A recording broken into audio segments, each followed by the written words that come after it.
हर रोज एक नई कहानी देखने के लिए चैनल को सब्सक्राइब करें और बेल आइकन दबाना ना भूलें। समृद्धि एक बहुत अमीर लड़की थी। समृद्धि के शौक भी उसकी अमीरी की तरह ही बड़े थे। ऐसे ही एक दिन समृद्धि अपने घर में आराम से टीवी देख रही थी। तभी उसको कबाड़ी वाले की जोर जोर से आवाजें आती है और वो बाहर जाती है तो वहाँ चंदू कबाड़ी वाला जोर जोर से चिल्ला रहा होता है। कबाड़ी वाले, टूटा फूटा सामान वाले, रद्दी वाले, कबाड़ी वाले। अरे ओ कबाड़ी वाले, यहाँ कोई कबाड़ा नहीं है, जाओ यहाँ से। चिल्ला चिल्ला कर दिमाग खराब कर रखा है। हाँ तो बोलिए, मैं अभी आपका दिमाग ठीक कर देता हूँ। कोई ऐसा वैसा कबाड़ी वाला नहीं हूँ, आप बताओ तो सही। अच्छा, कबाड़ी वाला होकर लाइन मार रहे हो? ये बताओ, मेरा खर्चा उठा सकते हो? तो बात आगे बढ़ाने की सोचूं। हाँ हाँ बताओ, मैं तो यहाँ आपके लिए ही आता हूँ। आपने ही आज पहली बार ध्यान दिया। बातें तो बहुत अच्छी करते हो। मेरे लिए आते थे तो अब तक कहाँ थे? मुझे तो तुम आज ही दिखे हो। आपकी नजरें पता नहीं कहाँ रहती हैं, तो आप हमें कहाँ से देखोगे? अच्छा ये बताओ, तुम पूरे दिन क्या यही कबाड़ा चुनते रहते हो?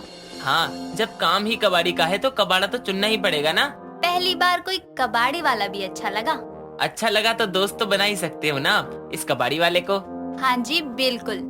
समृद्धि और चंदू ऐसे ही बातें करने लगते हैं और दोनों काफी अच्छे दोस्त बन जाते हैं। उसके बाद कभी भी चंदू कबाड़ा लेने आता तो दूर से जोर से आवाज लगाते हुए आता था, कबाड़ी वाले। और ये आवाज सुनकर समृद्धि भी घर से बाहर निकलकर उससे मिलने आ जाया करती। ऐसा ही कई दिनों तक चलता है। दोनों में दोस्ती भी बहुत गहरी हो जाती है। दोनों रोज मिलने लगे थे, लेकिन मिलने की जगह वही चंदू कबाड़ी वाला बेचने आता और समृद्धि कबाड़ी वाले से मिलने जाती। कुछ दिनों बाद चंदू वापस कबाड़ा लेने आता है और उसकी आवाज सुनकर समृद्धि उसके पास जाकर कहती है, अब क्या तुम ऐसे ही करते रहोगे? रोज रोज यहाँ कबाड़ा लेने के ही बहाने मिलने आओगे या फिर कहीं बाहर घुमाने भी लेकर जाओगे मुझे? मैं तो कब से इसी दिन के इंतजार में था, कब आप मेरे साथ बाहर घूमने के लिए जाओगी। और अब तो उस दिन के लिए आपने ही बोल दिया, तो बताओ कब जाना है और कहाँ जाना है, हम वही चलते हैं। कल ही चलते हैं, कोई अच्छे से कैफे में, वहाँ जाएंगे, खाएंगे पिएंगे। ठीक है, कल तैयार हो जाना, चलते हैं। चंदू और समृद्धि दोनों अगले दिन तैयार होकर मिलते हैं और समृद्धि बोलती है, हम दोनों घूमने तो जा रहे हैं, लेकिन जाएंगे कैसे? अब क्या तुम मुझे भी इतनी धूप में पैदल लेकर जाओगे? नहीं नहीं, मैं आपके पैरों को कष्ट नहीं दे सकता।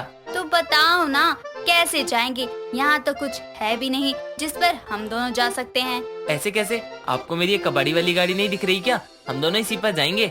हम कबाड़ी वाली गाड़ी में जाएंगे तो सारे लोग हमें ही देखेंगे और कबाड़ी वाला समझकर कूड़ा और कबाड़ा डाल देंगे। ये तो और भी सही है, एक साथ मेरे दो काम हो जाएंगे, कबाड़ा भी मिल जाएगा और आपके साथ घूमना भी हो जाएगा। ये तो मैंने सोचा ही नहीं था। हाँ तो सोचना भी मत, क्योंकि मैं तो जाने से रही तुम्हारी इस कबाड़ी वाली गाड़ी में। मुझे नहीं बनवाना अपना मजाक। अरे बस मेरे लिए चल लो, अगली बार हम इसमें नहीं जाएंगे। ठीक है, तुम बोल रहे हो तो चल देती हूँ, लेकिन अगली बार अगर इसमें जाना हुआ ना तो मुझे जाना ही नहीं है तुम्हारे साथ। ठीक है। समृद्धि और चंदू दोनों कबाड़े वाली गाड़ी में चले जाते हैं और दोनों खाने पीने लगते हैं। काफी सारी बातें करते हैं। दोनों के बीच में बहुत नजदीकियां बढ़ने लगती है कि तभी चंदू समृद्धि से कहता है, समृद्धि, मैं आपको बहुत पसंद करता हूँ। हाँ तो मैं भी तो पसंद करती हूँ ना, तभी तो तुम्हारे साथ यहाँ आई हूँ। दोनों की दोस्ती अब आगे बढ़ती है। दोनों खाना पीना खाकर बातें कर रहे थे और वहाँ से निकलने लगते हैं कि तभी वहाँ समृद्धि की दोस्त श्रेया आती है और चंदू को देखकर कहती है, क्या बात है कबाड़ी वाले भैया, आजकल तो आप कबाड़ा लेने ही नहीं आते, काम छोड़ दिया या आप कबाड़ा कम मिल रहा है? तुम जानती हो इसे?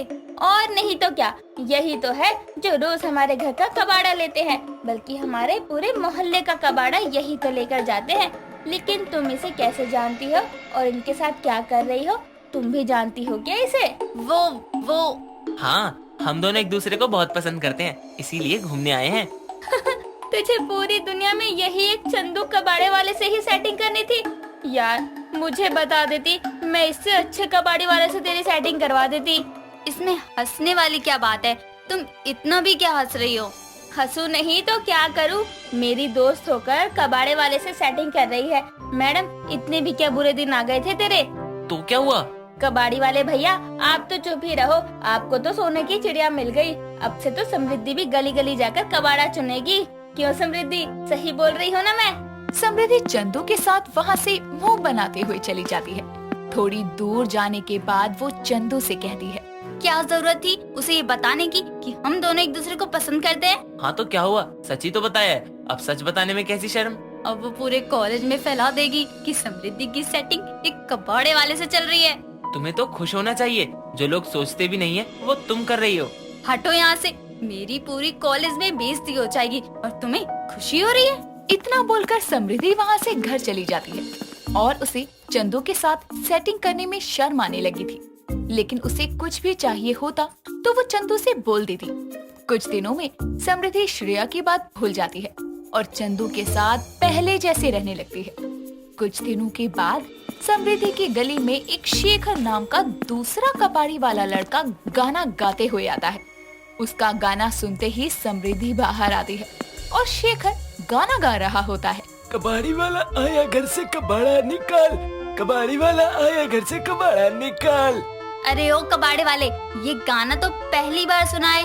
नए अंदाज में कबाड़ा लेने आए हो, लेकिन इस मोहल्ले में चंदू कबाड़ी वाला ही आता है। तो क्या हुआ, कबाड़ा ही तो देना है आपको, मुझे तो या चंदू कबाड़े वाले को क्या फर्क पड़ता है। कबाड़ी वाला आया घर से कबाड़ा निकाल, कबाड़ी वाला आया घर से कबाड़ा निकाल। शेखर का कबाड़ी वाला गाना सुनकर बहुत सारे लोग शेखर को ही अपना कबाड़ा देने लगते हैं। ये सब देखकर अगले दिन जब चंदू वापस कबाड़ा लेने आता है तो समृद्धि उसके पास जाकर कहती है, मुझे तुम्हारे साथ अब नहीं रहना। लेकिन क्यों, मैंने ऐसा भी क्या कर दिया? अभी कल तक तो सब ठीक था, अचानक से अब क्या हो गया? तुम ये कबाड़ा लेने का काम करते हो, लेकिन इसमें भी तुम अच्छे नहीं हो। कल एक कबाड़ा लेने वाला आया था, गाना गा गा कर कबाड़ा ले गया। तुम्हारे बस की नहीं है, मुझे नहीं रहना तुम्हारे साथ। लेकिन मेरी बात तो सुनो। समृद्धि चंदू की बात को सुने बिना वहाँ से चली जाती है और अब वो शेखर कबाड़ी वाले के साथ सेटिंग कर लेती है और उसके साथ घूमना फिरना शुरू करती है। कुछ दिनों बाद शेखर समृद्धि को अपने कबाड़ खाने के मालिक से मिलवाने लेकर जाता है और समृद्धि को वहाँ चंदू ही मिलता है और शेखर कहता है, ये है हमारे ओनर चंदू कबाड़ी वाला, इनके पास ही सारा कबाड़ा जमा होता है और इनसे ही हम इतने पैसे कमाते हैं। चंदू तुम हो शेखर के मालिक, लेकिन आज तक तुमने कभी कुछ बताया नहीं। तुम दोनों एक दूसरे को जानते हो? हाँ, ये जो तुम्हारे साथ अभी घूम रही है ना, पहले ये मेरे साथ थी, यानी चंदू कबाड़े वाले के साथ। लेकिन इसने मुझे तुम्हारे लिए छोड़ दिया था। क्या तुमने हमारे ओनर को ही छोड़ दिया था?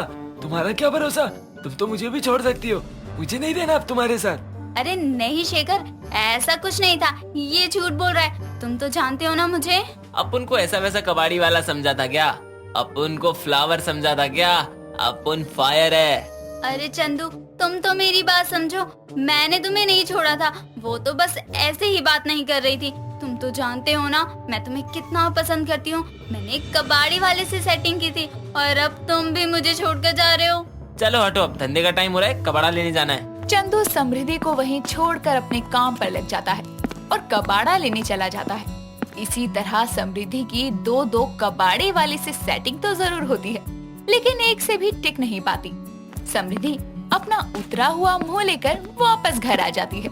दोस्तों, अगर आपको ये कहानी पसंद आई तो इसे लाइक करें, शेयर करें और कमेंट करके बताएं कि कहानी में आपको सबसे अच्छा क्या लगा।